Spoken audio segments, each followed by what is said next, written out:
Shalom semuanya, senang kembali dalam program Deep Talk with Pase. Kita bisa melanjutkan tadarusan Alkitab kita pada malam minggu ini. Dan sebelum kita mulai tadarusan Alkitab kita satu hati kita berdoa. Bapa yang baik, terima kasih buat segala kebaikan Tuhan. Kami bersyukur kami boleh ada di malam hari ini untuk melanjutkan tadarusan Alkitab kami. Bicara kepada kami Bapa, jangan satupun kami yang kau lalui. Tuhan Yesus tolong kami, Roh Kudus mampukan kami bukan cuma cakap jadi pendengar, tapi cakap juga jadi pelaku firman. Dan terlebih dahulu berikan remamu kepada kami semua, sehingga firman Tuhan yang kami baca, kami renungkan tidak kembali dengan sia-sia. Kami diberkati Tuhan dan jangan satupun kami yang kau lalui. Kami siap diberkati. Haleluya. Bapak Ibu, sebelum kita membuka Kidung Agung pasal yang ketiga ya, kita akan menyembah Tuhan terlebih dahulu. Siapkan hati kita. Shalom semuanya, sebelum kita dengar firman Tuhan, mari sejenak kita ambil waktu untuk memuji Tuhan. Haleluya. Ku kagumi caramu mencintaiku, kau ada di cerita proses hidupku. Di titik terendahku, kau hadir untuk mengangkatku. Ku tahu kau tak menyerah akan hidupku. Ku kagumi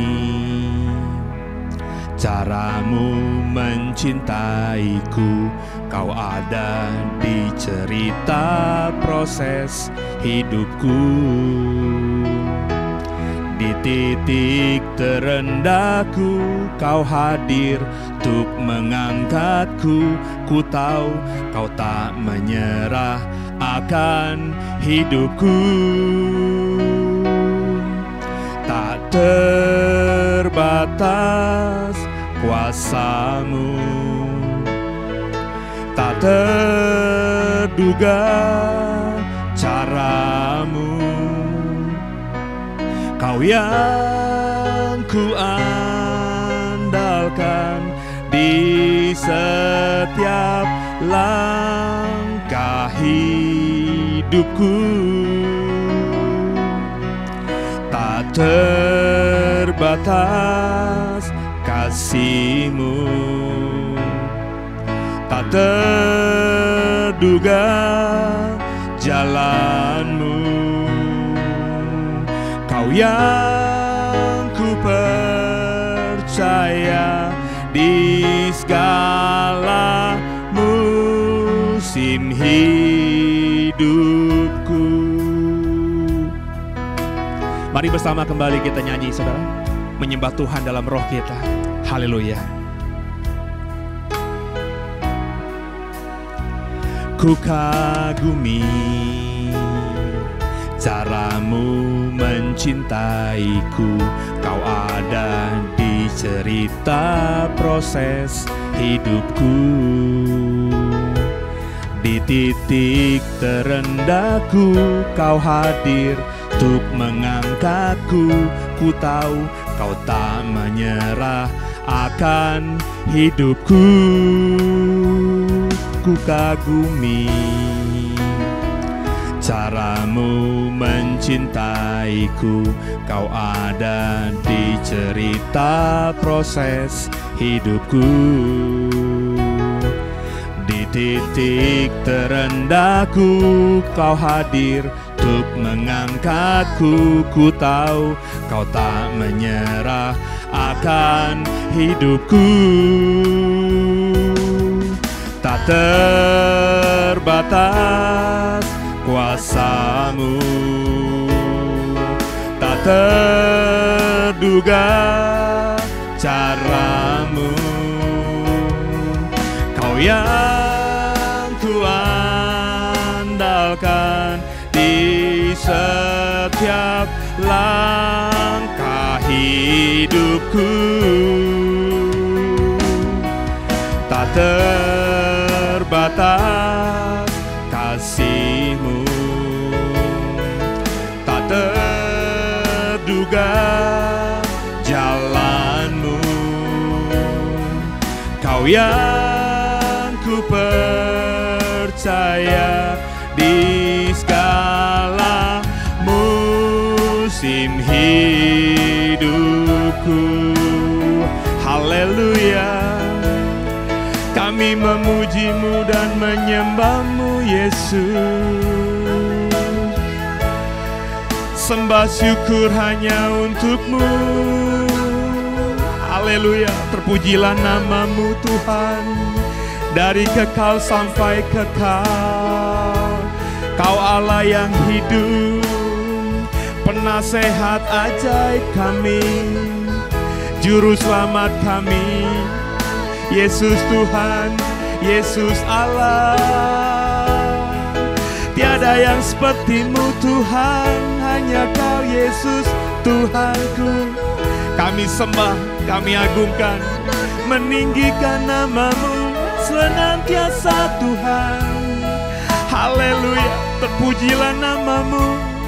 Kami mau memuji-Mu, menyembah-Mu, tinggikan nama-Mu, sebab Kau Allah yang hidup, Allah yang perkasa, Allah yang kekal. Tiada yang seperti-Mu. Haleluya, haleluya, terpujilah nama-Mu. Haleluya. Tak terbatas kuasa-Mu, tak terduga cara-Mu. Kau yang kuandalkan di setiap langkah hidupku. Tak terbatas kasih-Mu, tak terduga jalan-Mu. Kau yang ku percaya di segala musim hidupku. Kau yang ku percaya di segala musim hidupku. Kau yang ku percaya di segala musim hidupku. Haleluya, terpujilah nama Tuhan. God bless you. Ya, Bapak Ibu, kita akan melanjutkan tadarusan kita ya. Kita akan baca Kidung Agung pasal yang ketiga ya. Perikopnya impian mempelai perempuan. Yuk sama-sama kita baca ya. Di atas ranjangku pada malam hari kucari jantung hatiku. Kucari tapi tak kutemui dia. Aku hendak bangun dan berkeliling di kota, di jalan-jalan, dan di lapangan-lapangan kucari dia, jantung hatiku. Kucari tapi tak kutemui dia. Aku ditemui peronda-peronda kota. Apakah kamu melihat jantung hatiku? Baru saja aku meninggalkan mereka, kutemui jantung hatiku. Kupegang dan tak kulepaskan dia, sampai kubawa dia ke rumah ibuku, ke kamar orang yang melahirkan aku. Kusumpahi kamu, putri-putri Yerusalem, demi kijang-kijang, atau demi rusa-rusa betina di padang. Jangan kamu membangkitkan dan menggerakkan cinta sebelum diingininya. Perikop berikutnya ya. Iring-iringan mempelai. Apakah itu yang membubung dari padang gurun seperti gumpalan-gumpalan asap tersaput dengan harum mur dan kemenyan dan bau segala macam serbuk wangi dan dari pedagang? Lihat, itulah Joli Salomo dikelilingi oleh 60 pahlawan dari antara pahlawan-pahlawan Israel. Semua membawa pedang, terlatih untuk perang, masing-masing dengan pedang pada pinggang karena kedahsyatan malam. Raja Salomo membuat bagi dirinya suatu tandu dari kayu Libanon. Tiang-tiangnya dibuat dari perak, sandarannya dari emas. Tempat duduknya berwarna ungu, bagian dalamnya dihiasi dengan kayu arang. Hai putri-putri Yerusalem, putri-putri Sion, keluarlah dan tengoklah Raja Salomo dengan mahkota yang dikenakan kepadanya oleh ibunya pada hari pernikahan, pada hari kesukaan hatinya. Haleluya, Terpujilah nama Tuhan.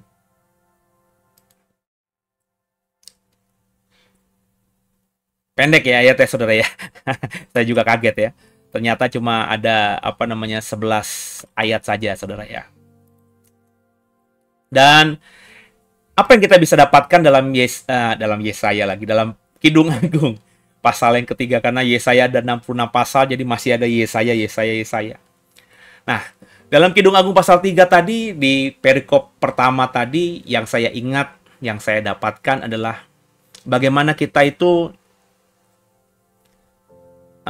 harus menjaga diri. Karena ada kalimat tadi ya. Kalimat terakhirnya tuh, jangan kamu membangkitkan dan menggerakkan cinta sebelum diingininya. Ya, sebab tadi ya, kalau kita baca di ayat-ayat awal itu, Salomo kan ini menggambarkan, dia bertanya tentang jantung hatinya, kasihnya, cintanya. Dia sudah ada di malam hari ya, di atas ranjang, tapi kekasihnya nggak ada, dan dia mencari ya kekasihnya itu keluar rumah ya, sampai nanya peronda-peronda, di mana istriku, di mana kekasihku ya. Dan ketika dia temui kekasihnya, maka dia pegang kekasihnya itu, tak dilepaskan, dan dibawa ke dalam rumah ibunya ya, ke kamar orang yang melahirkan aku. Ke dalam kamar orang yang melahirkan aku ini, saya teringat cerita soal Ishak, di mana ketika pertama kali dia bertemu dengan Ribka ya, dia langsung jatuh cinta dan membawa Ribka ke kemah ibunya, dan dia dihiburkan setelah Sarah sekian lama mati. Ini cintanya luar biasa rupanya Salomo kepada kekasihnya ini. Sehingga ketika di ranjangnya nggak ada, dia cari, dia tanya kemana. Ketika ditemukan, dipegang, ya nggak dilepaskan, dan dibawa ke kamar ibunya. Itu berarti memposisikan si kekasih atau istrinya ini sesuatu yang luar biasa. Karena kamar ibu atau rumah ibu, kemah ibu, itu bicara mengenai penghormatan tinggi. Karena ibu bicara mengenai siapa dia yang melahirkan kita. Kan begitu. Dan dalam kalimat terakhir itu, jangan membangkitkan menggerakkan cinta. Karena kalau udah cinta, atau cinta itu yang kita cari, ya, mestinya tuh cinta biarlah tumbuh begitu aja. Jangan dicari gitu loh. Sebab kalau kita jatuh cinta atau mencintai sebelum waktunya, kata Kidung Agung 3 loh. Ini tafsiran saya loh ya, yang saya dapatkan di hati ya. Itu ya tadi, kita akan seperti orang yang tidak bisa mengendalikan diri. Bayangin, udah malam hari di ranjang, terus nggak ada istrinya ya, itu dicari sedemikian rupa ya. Padahal apalagi kalau ini Salomo benar-benar dia membahasakan tentang dirinya. Salomo kan punya banyak perempuan, jadi bukan masalah tentang seks di sini, tapi bicara mengenai cinta yang begitu kuatnya, yang bisa membuat orang jadi tidak sadar diri, orang jadi tidak bisa berpikir normal atau berlogika. Karena kalau sudah jatuh cinta dan terikat dengan cinta, dan apalagi kita itu belum waktunya mencintai, ya kita akhirnya seperti kerbau dicucuk hidungnya. Nah, itu yang saya dapatkan. Maka ini bagi mungkin yang masih muda-muda ya, ya udah natural aja ya, cinta nanti akan muncul dengan sendirinya ya. Ketika kita sudah matang dalam kapasitas kita masing-masing, karena matang setiap kita tuh berbeda-beda. Ada yang umur 25 udah matang, ada yang umur 35 baru matangnya ya. Asal jangan sampai 70 aja, karena keburu busuk kan saudara. Jadi ketika kita sudah matang, ya kita ketemu sama pasangan jenis, lawan jenis yang kita jatuh cinta kepadanya, ya kita akan bisa mencintai dia dengan kedewasaan yang sudah matang. Kalau kita mencintai seseorang dengan belum kedewasaan, ya saya nggak tahu Bapak Ibu mengalami apa tidak, tapi ya saya pernah mengalami gitu ya. Semuanya ditabrak aja, yang penting merasakan cinta itu. Itu mungkin yang saya bisa bagikan di pasal 3 perikop yang pertama. Kemudian juga dikatakan bahwa di perikop berikutnya bahwa Raja Salomo di sini ya, jelas-jelas di situ dikatakan Raja Salomo ya, misalnya di ayat 7, lihat itulah Joli Salomo. Saya juga bingung Joli Salomo itu apa. Ternyata dalam bahasa aslinya itu bicara mengenai ranjang ya. Ranjang Salomo dikelilingi oleh 60 pahlawan. Salomo ingin menunjukkan di sini dalam Kidung Agung pasal yang ketiga, dia ingin menunjukkan kepada orang-orang di sekitar dia, terutama kepada perempuan-perempuan, putri-putri Yerusalem, bahwa dirinya adalah orang yang luar biasa. Ranjangnya saya dijaga oleh 60 pahlawan, ya, dari pahlawan-pahlawan Israel. Mereka semua bawa pedang, ya, di pinggangnya untuk kedahsyatan malam. Artinya Salomo menggambarkan bahwa dirinya itu adalah orang yang sangat terproteksi, terjaga. Bahkan malam yang dahsyat aja tuh tidak bisa menghampiri dia karena dia dikelilingi, ranjangnya dikelilingi oleh 60 pahlawan-pahlawan Israel. Kemudian juga Salomo tadi dikatakan membuat bagi dirinya tandu dari kayu Libanon. Tiangnya dibuat dari perak, sandarannya dari emas, tempat duduknya berwarna ungu. Bagian dalamnya dihiasi dengan kayu arang. Dan itu ditunjukkannya kepada putri-putri Yerusalem, putri-putri Sion. Ayo lihatlah aku, lihatlah Raja Salomo dengan mahkota dan semua perabotan-perabotan yang menunjukkan kemegahannya. Ya mungkin kalau dikaitkan dengan tadi dalam perikop yang pertama tadi, Salomo ingin mengatakan bahwa jatuh cinta itu ya bisa membuat semuanya akhirnya bisa gelap ya. Apa sih bahasanya orang-orang kalau orang jatuh cinta itu? Cinta buta. Cinta buta itu maksudnya bukan cinta sama orang buta atau cinta itu membuat buta gitu ya. Tapi cinta buta itu maksudnya ketika kita mencintai orang, terutama kalau mencintai tadi saya bilang belum pada kedewasaan, belum pada waktunya ya. Kita itu bisa buta. Buta dalam artian bukan buta fisik, tapi kita nggak bisa lihat yang terang menjadi terang, kita nggak bisa melihat yang objektif itu, kita nggak bisa lihat yang logika itu, sehingga ya saya kayak orang yang benar-benar nabrak sana nabrak sini. Saya masih ingat banget. Saya suka sama perempuan itu, sampai sekarang kami masih deket ya, masih deket. Tapi itu cuma cerita tentang cinta monyet gitu ya. Ini di SMP kelas 1 ya. Sudah satu kelas sama dia, kemudian pulang saya karena tadi ya merasakan cinta yang belum pada waktunya tadi ya. Saya akhirnya ke rumahnya lagi naik sepeda, meskipun mungkin ada beberapa kali tidak memberanikan diri untuk ke rumahnya, tapi hanya melihat dari jauh saja. Seolah-olah sedang main sepeda di kompleknya, padahal komplek saya dengan kompleknya dia itu ada beda berapa kilo ya? 6 kilo, 10 kilo ada kali. Jadi kan nggak masuk akal gitu main sepeda di komplek orang yang jaraknya dengan komplek kita 5-10 kilo gitu. Tapi itu yang terjadi gitu ya. Kenapa ya tadi ya? Kalau cinta tidak diimbangi dengan kedewasaan, maka hal yang konyol itu dilakukan. Ya kalau sekarang saya sudah berpikir objektif, sudah matang, hal kayak gitu nggak mungkin saya kerjakan juga gitu. Ngapain gitu ya. Nah tadi ya.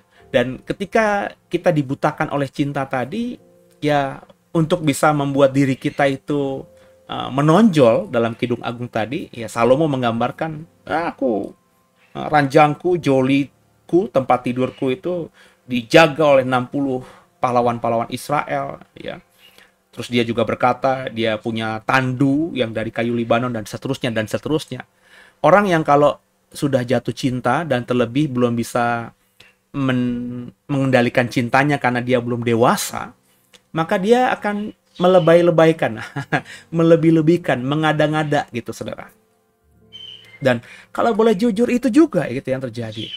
Kayak zaman saya SMP itu ya, saya sampai nggak jajan puasa untuk kurun waktu tertentu hanya untuk bisa belikan coklat Toblerone ya kepada orang yang kita suka itu ya. Itu kan sesuatu yang aneh ya, bin ajaib. Bela-bela nggak puasa, mending uang jajannya banyak, uang jajannya juga ala kadarnya. Tapi itu semua ditabung, kita lebih baik nggak makan bakso, nggak makan bakmi, ya ke sekolah itu hanya bekal air putih dari rumah aja. Kemudian uang tabungan itu dibelikan Toblerone, dalam konteks saya itu coklat paling mahal di zaman saya SMP. dan saya berikan kepada orang yang saya sukai. Ya. Melebay-lebaikan diri, melebih-lebihkan diri. Tidak bisa berpikir objektif. Mungkin itu yang saya dapatkan dari Kidung Agung pasal 3. Ya seperti memang Kidung Agung 1-2 ya ini bicara mengenai ekspresi cinta ya. Maka Bapak Ibu tentu mungkin yang seumuran sama saya ini sudah lewat ya. Tapi tolong di cross check apakah benar ketika kita muda seperti itu ya. Salomo ketika menuliskan Kidung Agung mungkin sudah usia cukup dewasa gitu ya, sehingga dia bisa menceritakan pengalaman masa mudanya ketika dia jatuh cinta. Ingat Salomo itu raja ketika dia masih usia muda, dia sudah punya istri, dia sudah punya perempuan-perempuan sejak dia masih remaja ya. Jadi dia tentu merasakan cinta belum pada kedewasaan usianya, nangkep ya maksud saya, sehingga dia bisa ceritakan itu semua ya. Dan kalau yang mendengarkan tadarusan ini anak-anak muda, maka ya tunggulah waktu ketika cinta itu muncul sesuai dengan waktunya. Sebaiknya kita mencintai ketika sudah dewasa, sehingga kita bisa menjadi orang yang bisa bersikap dengan baik dan cinta itu tidak membutakan kita. Semoga memberkati saudara di malam minggu ini. Sampai jumpa besok minggu, kita ibadah ya. Kita ibadah 2 kali, jam 6 dan jam 11. Semuanya Bapak Ibu bisa ikuti lewat online. Dan saya mengajak semua untuk beribadah bersama JKI The Way. Pasti ada berkat yang baru, kebenaran yang baru yang disampaikan, sehingga saudara akan semakin mengenal Tuhan dan bisa memuliakan Tuhan dalam hidupmu. Kita akhiri, kita tundukkan kepala, kita doa. Makasih Tuhan buat hari ini kami sudah berusaha untuk menggali Kidung Agung pasal yang ke-3. Diingatkan di situ bahwa jatuh cinta yang tidak diimbangi dengan kedewasaan akan membuat hidup kita berantakan karena cinta itu membutakan. Maka khusus bagi anak-anak muda yang masih usia muda, biarlah mereka bisa merasakan cinta di waktu yang sesuai dengan usia mereka. Sehingga cinta itu tidak membutakan mereka, cinta itu bisa menjadi justru bahan bakar yang mendorong mereka menjadi pribadi yang jauh lebih baik. Semua bisa terjadi kalau sudah dewasa. Bagi kami yang sudah melewati fase itu, biarlah ini juga bisa menjadi pembelajaran sehingga kami bisa mengingatkan anak-anak kami. Sehingga kalau kami salah di masa lalu, tidak mereka ulangi lagi dalam hidup mereka. Tuhan, terima kasih buat segalanya. Kau sungguh baik. Biarlah malam minggu kami ini kami serahkan dalam nama Tuhan Yesus. Dan minggu besok, di hari minggu besok kami boleh beribadah. Dan akhirnya bisa memuliakan Tuhan dan bisa semakin mengerti Tuhan dengan sungguh. Ampuni salah dosa kami. Yesus Kristus, Kaulah Tuhan Juru Selamat kami yang hidup. Dan ke dalam tangan-Mu lah kami serahkan tubuh, jiwa, dan roh kami. Haleluya. Amin. Bapak Ibu biji mata Tuhan, sampai jumpa di tadarusan hari Kamis minggu mendatang. Kamis, Jumat, Sabtu kita tadarusan lagi ya. God bless you. Sampai jumpa. Tuhan memberkati semuanya.